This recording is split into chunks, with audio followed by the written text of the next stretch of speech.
Hello everyone. तो कैसे हैं आप सब। आई होप आप सब बहुत अच्छे होंगे और उतने ही अच्छे तरीक़ों से आप सभी लोगों की पढ़ाई चल रही होगी। तो इस वीडियो में आपके लिए लेकर आ चुका हूं चंदूलाल चंद्राकर शासकीय कला एवं वाणिज्य महाविद्यालय धमधा दुर्ग छत्तीसगढ़ के कक्षा बीए फर्स्ट ईयर के मॉडल टेस्ट परीक्षा 2022-23 के विषय हिंदी साहित्य के द्वितीय प्रश्न पत्र आपके लिए मैं लेकर आ चुका हूं, जो कि आपके लिए पुराने भले ही हैं, लेकिन यह परीक्षा आपके लिए संभावित प्रश्न पत्र के रूप में काम कर सकते हैं, जिसमें इस वर्ष आने के चांसेस बहुत ज़्यादा हैं। तो आप इसकी तैयारी बहुत अच्छे से कीजिए। ये मत सोचिए कि ये पुरानी प्रश्न पत्र है, क्लियर, क्योंकि पुराने प्रश्न पत्रों से ही प्रश्न लिए जाते हैं।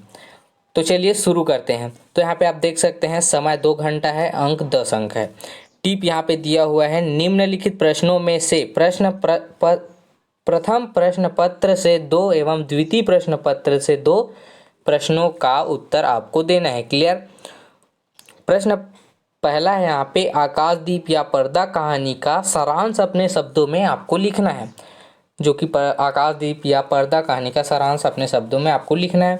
उसी के अथवा में दिया हुआ है, कफन कहानी के आधार पर माधव एवं यीशु का चरित्र चित्रण कीजिए। माधव एवं यीशु का चरित्र चित्रण आपको करना है। उसके बाद प्रश्न दूसरा है, गबन उपन्यास का कथासार लिखिए।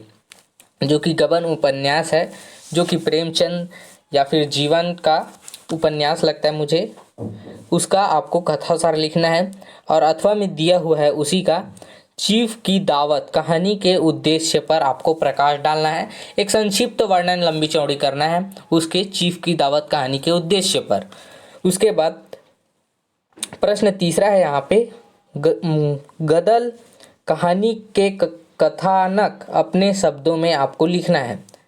उसी के अथवा में दिया हुआ है, ठेस कहानी के आधार पर श्रीचंद का चरित्र चित्रण आपको करना है, जो कि कहानी है। तो यहाँ पे आप देख सकते हैं। उसके बाद प्रश्न 4 है यहाँ पे, निम्नलिखित में से किन्हीं 3 पर एक संक्षिप्त टिप्पणी लिखिए। यहाँ पे 1 2 3 4 5 6 प्रश्न जो दिए हुए हैं, उनमें से 3 का उत्तर आपको देना है और 3 का नहीं देना है, क्लियर।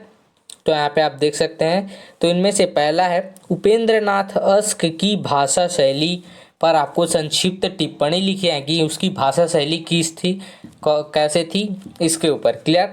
उसके बाद दूसरा है, बालशौरी रेड्डी का व्यक्तित्व एवं कृतित्व के ऊपर आपको टिप्पणी लिखना है। तो टिप्पणी थोड़ी सी बड़ी रखना, क्योंकि इसमें ये थोड़ा ज़्यादा नंबर का होता है, क्लियर। और इसमें संक्षिप्त आपको लिखना होता है उसके बारे में, क्लियर। और तीसरा है, ठेस कहानी के उद्देश्य आपको लिखना है। ठेस कहानी का उद्देश्य क्या है, उसका एक्चुअल में क्या रीज़न है, क्लियर।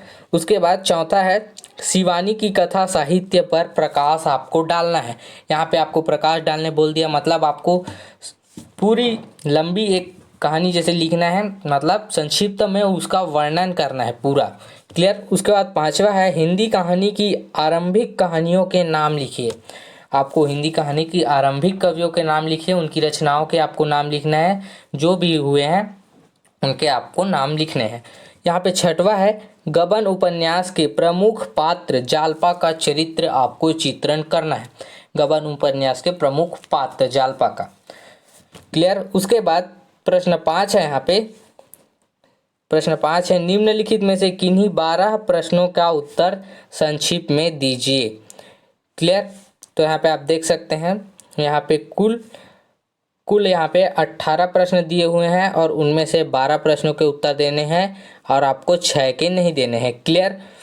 तो चलिए शुरू करते हैं। यहाँ पे पहला है, यहाँ पे बूधिया किस कहानी का पात्र है, आपको बताना है कि बूधिया किस कहानी का पात्र है। दूसरा है, कफन कहानी का लेखक कौन है, जो कि ऊपर भी आपको इससे रिलेटेड प्रश्न पूछा गया है। उसके बाद तीसरा है, जालपा को किस गहने से लगाव था। उसके बाद यहाँ पे आप देख सकते हैं। उसके बाद चौथा है, हिंदी की पहली कहानी का नाम आपको लिखना है कि हिंदी में कौन सी पहली कहानी लिखी गई, आपको इसका इतिहास आपको जानना है और इसके बारे में उत्तर आपको देना है, क्लियर। उसके बाद पांचवा है, चंपा किस कहानी की नायिका है, आपको बताना है।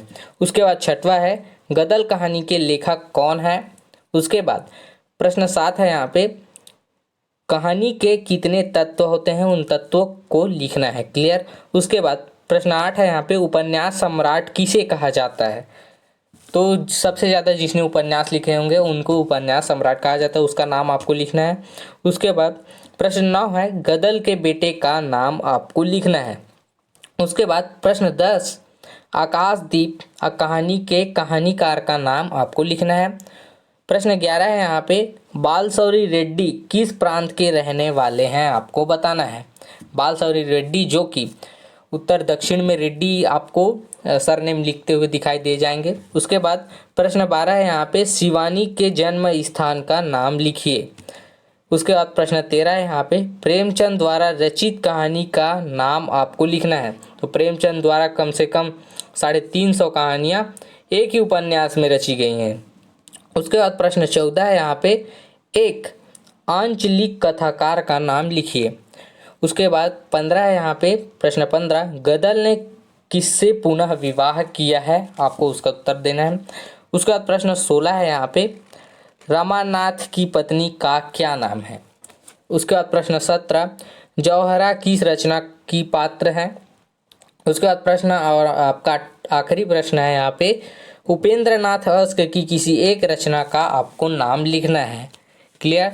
तो ये रहा आपका प्रश्न पत्र। आई होप ये पूरा वीडियो आप लोगों के लिए यूज़फुल रहा होगा, और अगर यूज़फुल रहा तो अपने दोस्तों को भी शेयर करें, अपने सहपाठियों के साथ शेयर करें, और अगर आप हमारे चैनल में नए हैं तो हमारे चैनल को सब्सक्राइब करें। तो मिलते हैं इसी एक और यूज़फुल वीडियो के साथ में, तब तक के लिए धन्यवाद।